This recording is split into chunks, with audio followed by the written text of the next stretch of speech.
പിന്നെ ഈ ക്ഷേത്ര പ്രവേശനവുമായി ബന്ധപ്പെട്ട് ക്ഷേത്രങ്ങളിൽ പോകുന്നതുമായി ബന്ധപ്പെട്ട് ഭയങ്കരമായ ചർച്ച നമ്മുടെ സാമൂഹിക തലങ്ങളില് പണ്ഡിതന്മാര് സന്യാസിമാരൊക്കെ പറയുന്നു. ഇപ്പോൾ ഉടുപ്പിട്ടുകൊണ്ട് അകത്ത് കയറുന്നതാണ് മര്യാദയും മാന്യതയും.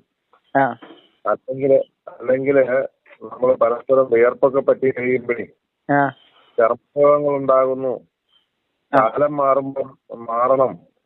ഈ ദൈവത്തിന്റെ ചൈതന്യം ഉടുപ്പിട്ടാൽ അകത്തേക്ക് ഹൃദയത്തേക്ക് കയറാതിരിക്കുകയൊന്നുമില്ല. ഇതൊക്കെ എന്ത് വിഡിത്തരമാണ്. ഞങ്ങളിതൊക്കെ വർഷങ്ങളായിട്ട് പറഞ്ഞിട്ട് പോലും ആരും അനുസരിക്കുന്നില്ലെന്നുള്ള ഒരവസ്ഥയൊക്കെ പറയുന്നു സാമൂഹ്യ മാധ്യമങ്ങളില്. അങ്ങേക്ക് എന്താ പറയാനുള്ള വിചാരിച്ചു? ഇത് എല്ലാ ക്ഷേത്രത്തിലും ഒരുപോലെ നടപ്പിലാക്കണമെന്നാണോ? അങ്ങനെയാണോ പറഞ്ഞേ? അല്ല, അത് കേൾക്കുമ്പോ ഒരു ഭക്തനെ സംബന്ധിച്ച് ഗുരുവായൂർ ക്ഷേത്രത്തിനെ ഉദാഹരണം തിരിക്കാണ് പറഞ്ഞത്. അവിടെ പോയിട്ട് ഇറങ്ങി വരുമ്പോൾ ചർമ്മരോഗം കൊണ്ട് പോരേണ്ടി വരുമെന്ന് ഗതികേടുണ്ടാകുന്നു എന്ന് പറയുമ്പോൾ നമുക്കത് ഏത് ക്ഷേത്രങ്ങളിൽ പോയിട്ടാണ് മനുഷ്യന് അസുഖം ഉണ്ടായത്? ഏതെങ്കിലും ക്ഷേത്രങ്ങളിൽ പോയിട്ട് മനുഷ്യന് അസുഖം ഉണ്ടായിട്ട് ഞാനിതുവരെ കേട്ടിട്ടില്ല. അങ്ങൊന്ന് പറഞ്ഞു തന്നാൽ കൊള്ളാം. അമ്പലത്തിൽ പോയിട്ട് അസുഖം വന്നു ഞാൻ ഇത് ആദ്യമായിട്ടാണ് കേൾക്കുന്നത്. നമുക്ക് വല്ലാത്ത മനോവിഷമം തോന്നി അത് കേട്ടപ്പോൾ. ഞാൻ കഴിയുന്നതും ഇതുപോലുള്ള ഈ വിവാദപരമായിട്ടുള്ള ചോദ്യങ്ങളിൽ നിന്ന് പൊതുവെ വലിഞ്ഞു നിൽക്കുക. കാരണം എന്ന് വെച്ചാല് വേറെ ഒന്നുമല്ല, ഇതിന് ഒരു ഒറ്റ വാക്കിലൊന്നും ആൻസർ കൊടുക്കാൻ പറ്റാത്ത കാര്യങ്ങളാണ് പലപ്പോഴും. നമ്മൾ ഇതിനെപ്പറ്റി സംസാരിച്ചു തുടങ്ങണ എവിടുന്ന് തുടങ്ങണമെന്ന് പോലും അറിയാൻ പറ്റില്ല. ഷർട്ട് ഇടുന്നതോ അല്ലെങ്കിൽ ഷർട്ട് ഇടാതെ കയറുന്നതോ അല്ലല്ലോ കേരളത്തിലെ പ്രശ്നം, ആണോ? ഇത് ഞാനും ഈ കഴിഞ്ഞിടെയൊക്കെ കേട്ടു. പക്ഷെ വെറുതെ വിവാദങ്ങൾക്ക് ആവശ്യമില്ലല്ലോ. ഇതൊരു വിവാദമാണ് ഇപ്പോ കത്തിക്കുന്നത്.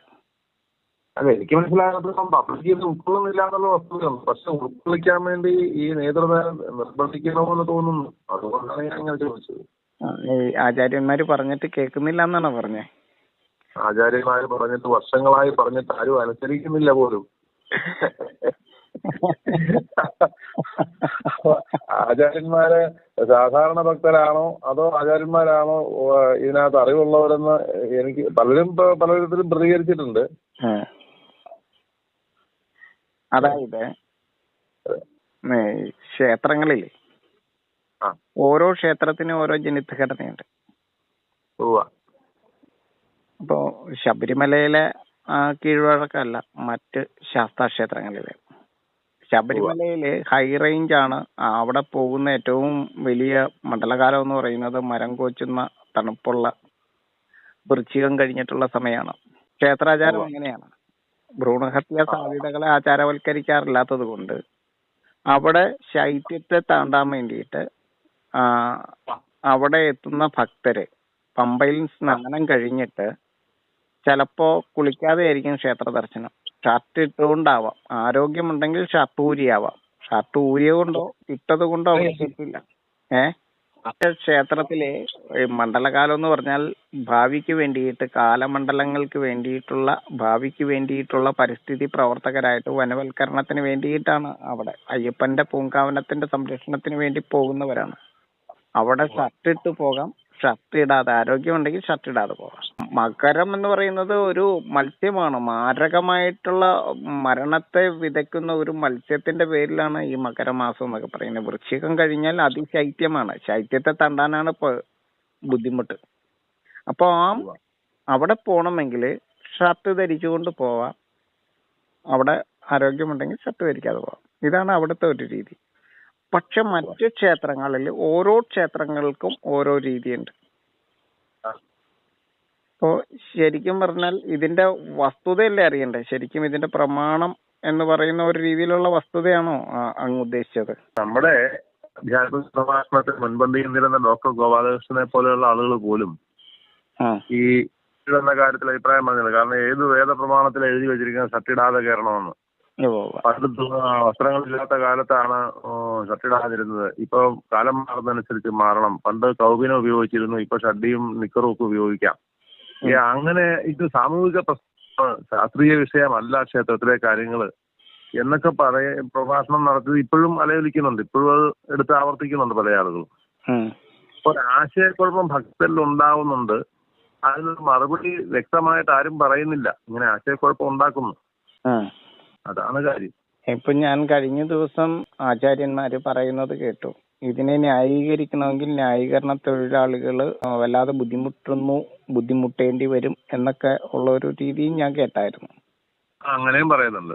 ശരിക്കും പറഞ്ഞാൽ ഭക്തജനങ്ങൾ അറിഞ്ഞിരിക്കേണ്ട ഒരു വസ്തുത, എല്ലാ ക്ഷേത്രങ്ങളിലും ഇപ്പൊ ഉത്തരേന്ത്യയിലേക്ക് പോയി നല്ല അതിശൈത്യമുള്ളിടത്ത് നമുക്കറിയാം വസ്ത്രം ധരിച്ചുകൊണ്ട് കയറാം. അപ്പൊ അവിടെ ജീവനെ സംരക്ഷിക്കാൻ വേണ്ടിയിട്ട് എന്ത് ആചരണ രീതിയാണോ വേണ്ടത് അതാണ് ചെയ്യേണ്ടത്. സാധാരണ കേരളത്തിലേക്ക് വരുമ്പോ ഉത്തരേന്ത്യയിൽ നിന്നും വ്യത്യസ്തമായിട്ട് ഋതുക്കളെ ഗർഭം ധരിക്കുന്ന ഗർഭഗൃഹങ്ങളായിരിക്കുന്ന ക്ഷേത്രങ്ങളില് ആചാരാനുഷ്ഠാനങ്ങൾക്ക് വളരെ പ്രാധാന്യമുണ്ട്. ഇതിന്റെ ഒന്നാമത്തെ വസ്തുത, ഞാൻ ഇത് പറയുന്നത് ഇത് ആധികാരികമായിട്ടുള്ളൊരു പറച്ചിലല്ല. കാരണം അങ്ങനെ പറയേണ്ട ഒരു കാര്യമല്ല ഇത്. കാരണം ഇത് തന്ത്ര സംബന്ധമായിട്ടുള്ള വിഷയമാണ്. ഇത് പഠിക്കണമെങ്കിൽ ഇത് പഠിച്ച് 1 തൊട്ട് വരുമ്പോഴാണ് 9 എത്താൻ പറ്റുള്ളൂ. അപ്പൊ അതിന് ഇടയ്ക്ക് കയറി ഞാൻ പറയുന്നു, അങ്ങോട്ട് പറയുന്നു എന്ന് മാത്രമേ ഉള്ളൂ. ജീവാത്മാവും പരമാത്മാവും എന്താണെന്നാണ് ആദ്യം അറിയേണ്ടത്. ജീവാത്മാവ് എന്ന് പറഞ്ഞാല് ജീവനാത്മാവേകുന്നത് എന്തോ അതാണ് ജീവാത്മാവ്. അത് പ്ലാന്റ് ആണ്, ഈ സസ്യപ്രകൃതിയാണ് ജീവനാത്മാവേകുന്നത്. അത് ശക്തിയാണ്. ജീവനാത്മാവേകുന്ന ഈ ജീവാത്മാവ് എന്ന് പറയുന്നത് ഈ പ്ലാന്റ് ആണ്, ഈ സസ്യപ്രകൃതിയാണ്. അതാണ് സത്വികൻ എന്ന് പറയുന്ന ശാസ്താവിന്റെ പുത്രസ്ഥാനത്ത് നിൽക്കുന്നത് ഈ മഹാവൃക്ഷ പ്രകൃതി. അതിന്റെ അസ്തിത്വത്തിൽ ജനിക്കുന്നതാണ് പരമാത്മ ചൈതന്യമാണ്. അതാണ് ജന്തുലോകം. സസ്യലോകത്തിന്റെ സത്വഗുണത്തെ അനുഭവിക്കുന്ന സാത്വികി എന്ന് പറയുന്ന ഗുണം, അതായത് ലക്ഷ്മി ലോകം, ജന്തുലോകം, അവര് പരമാത്മ ചൈതന്യമാണ്. വൃക്ഷലോകം, പ്ലാന്റ് ജീവാത്മശക്തിയും ജീവാത്മശക്തിയുടെ അസ്തിത്വത്തിൽ ജനിക്കുന്ന ലക്ഷ്മി എന്ന് പറയുന്ന ഈ ജന്തുലോകം പരമാത്മ ചൈതന്യവുമാണ്. അപ്പൊ അങ്ങനെയായിട്ടുള്ള ജീവാത്മ പരമാത്മ യുഗ്മ സഞ്ചാരമാണ് ജീവിതം എന്ന് പറയുന്നത്. ഇത്രയും ഏകദേശം മനസ്സിലായല്ലോ അല്ലെ? അതായത് ജീവാത്മാവ് പരമാത്മാവ് എന്ന് പറയുന്ന 2 ജീവപ്രപഞ്ചം. ജീവാത്മാവാണ് സത്യലോകം, പരമാത്മാവാണ് ജന്തുലോകം. അതെ, ഈ ജീവാത്മ പരമാത്മ യുഗ്മ സഞ്ചാരമാണ് നമ്മളുടെ ജീവിതം. അപ്പൊ ജീവാത്മാവായിരിക്കുന്ന പുരുഷൻ, അതായത് മഹാവൃക്ഷ പ്രകൃതിക്കൊപ്പം നിൽക്കുന്ന നാരത്തെ അയനം ചെയ്യിപ്പിക്കുവാൻ ബുദ്ധി കൊണ്ട് മനുവായവൻ, മനുഷ്യനായവൻ, മെൻഷൻ ചെയ്യുവാൻ കഴിവുള്ളവൻ, അങ്ങനെയായിട്ടുള്ള മനുവായിരിക്കുന്ന മനുഷ്യൻ, മെൻ എന്ന് പറയുന്ന ആള് ജീവാത്മ ചൈതന്യമാണ്. ജീവനാത്മാവേക്കുന്ന മഹാവൃക്ഷ പ്രകൃതിയാണ്. ഇത് ജീവനെ തന്നെ ദാനം ചെയ്യുന്ന മാതൃലോകമാണ്. മാതൃലോകം എന്ന് പറഞ്ഞാൽ നമ്മൾ ശ്രീജനലോകം എന്ന് പൊതുവെ പറയുന്നത് എല്ലാ ജന്തുലോകവും പെടും. ചരിക്കുന്ന എല്ലാ ജീവലോകവും അതിനകത്തുണ്ട്.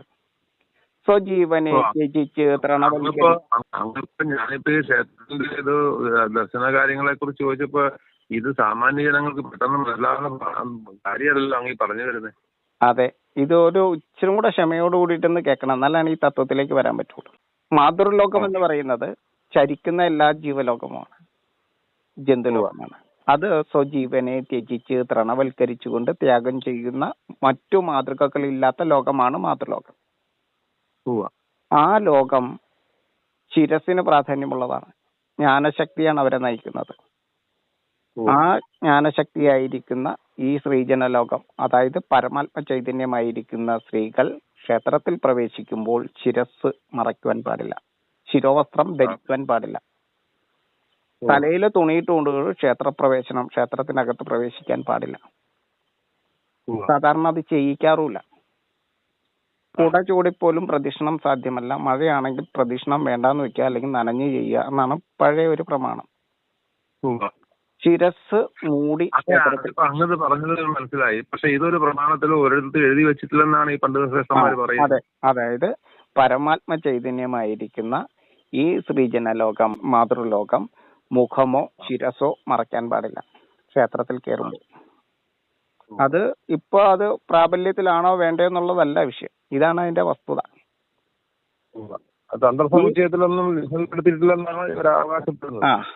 അപ്പോ ഇതിന്റെ വസ്തുതയിലേക്കാണ് കേട്ടോ വരുന്നത്.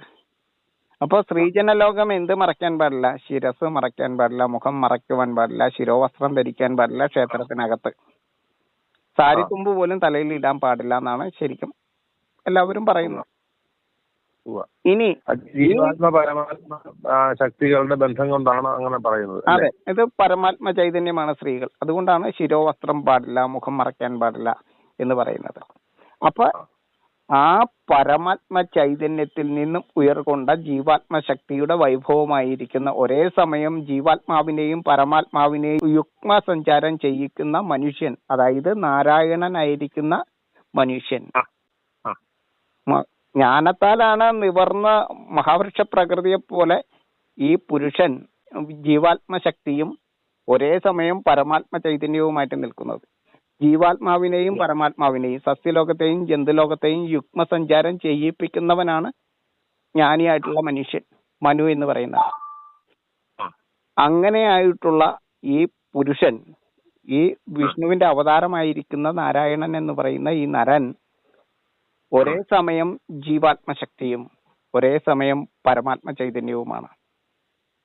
അതുകൊണ്ട് തന്നെ ഹൃദയശനായിരിക്കുന്ന ആ വ്യക്തി ഹൃദയസ്ഥാനവും മറയ്ക്കാൻ പാടില്ല.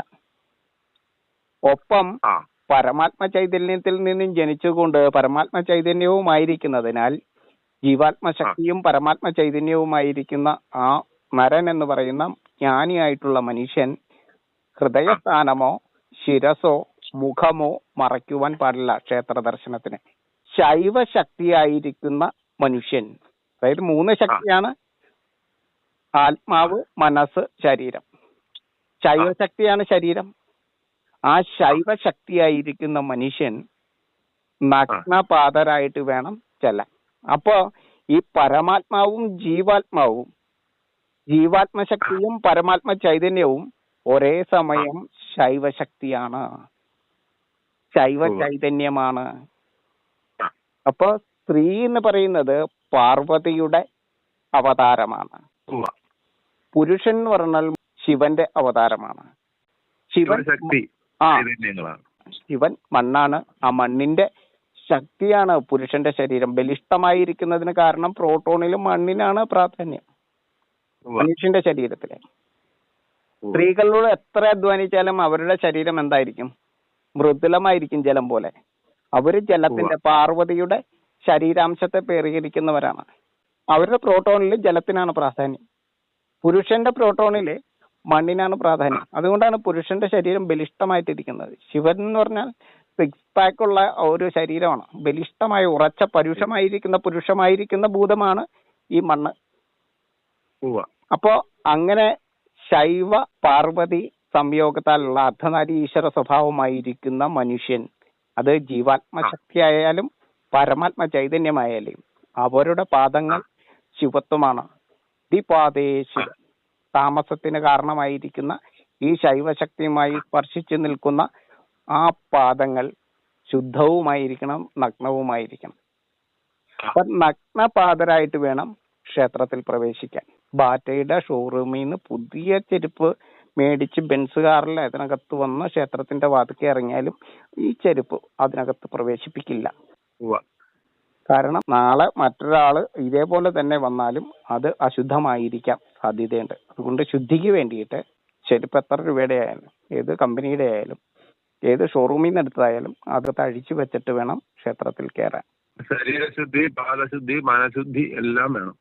ആണുങ്ങളാണെങ്കിൽ മുഖമോ ശിരസോ ഹൃദയസ്ഥാനമോ 2 പാദങ്ങളോ മറയ്ക്കാൻ പാടില്ല. ശുദ്ധ ഹൃദയരായി, ശുദ്ധ ആത്മശക്തിയുള്ളവരായി, പരമാത്മശക്തി ആയതുകൊണ്ട് ശുദ്ധ പാദരായിട്ട് വേണം ക്ഷേത്രത്തിൽ പ്രവേശിക്കാൻ. ത്രിഗണ ശക്തിയാണ്, ത്രിഗണ വൈഭവമാണ്, ത്രിഗണങ്ങളുടെ ശുദ്ധിയാണ് ക്ഷേത്രശുദ്ധി എന്ന് പറയുന്നത്. ഇത് ഈ പ്രമാണം അങ്ങ് പറഞ്ഞല്ലോ, ഈ അറിവ് നമ്മുടെ ഏതെങ്കിലും ഗ്രന്ഥങ്ങളിൽ ഉള്ളതാണോ? ഇത് പ്രണവവേദത്തിലൂടെ മാത്രമേ ഇത് ഓപ്പൺ ആവുള്ളൂ. അങ്ങ് കയ്യെഴുത്ത് പ്രതിയായിരിക്കുന്ന ശ്രീരാമ സിദ്ധാന്തത്തിൽ ഉൾക്കൊണ്ടിരിക്കുന്ന പ്രണവവേദക്കകത്ത് ഇത് വ്യക്തമായി പറയുന്നുണ്ട്. ഉണ്ട്, എല്ലാത്തിനും ആചാരങ്ങളുണ്ട്. വെറുതെ ഒരു സ്ഥലത്ത് എവിടെയെങ്കിലും നമുക്ക് പണിയാൻ പറ്റുന്നതല്ലോ ക്ഷേത്രങ്ങളെ. ക്ഷതത്തിൽ നിന്നും ക്ഷയത്തിൽ നിന്നും ക്ഷേമപ്പെടുത്തുന്ന ക്ഷേത്രയന്ത്രമാണ് ക്ഷേത്രങ്ങൾ. അങ്ങനെയുള്ള തന്ത്ര മന്ത്ര യന്ത്രങ്ങളാൽ ഈ മനസ്സ്, വാക്ക്, ശരീരം എന്ന് പറയുന്നത് തന്ത്ര മന്ത്ര യന്ത്രാദികളെ കൊണ്ടിട്ടാണ് നമ്മൾ ആരോഗ്യമുള്ളതാക്കുന്നത്. ത്രികാല പൂജയാണ് നടക്കുന്നത്. ത്രിഗണ വൈഭവമാണ് അവിടെ പ്രസാദിക്കുന്നത്. നമ്മൾ ദ്രവ്യശുദ്ധിയാണ് അവിടെ ആടുന്നത്. ഈ പഞ്ചഭൂത ശുദ്ധിയാണ് ദ്രവ്യശുദ്ധി എന്ന് പറയുന്നത്.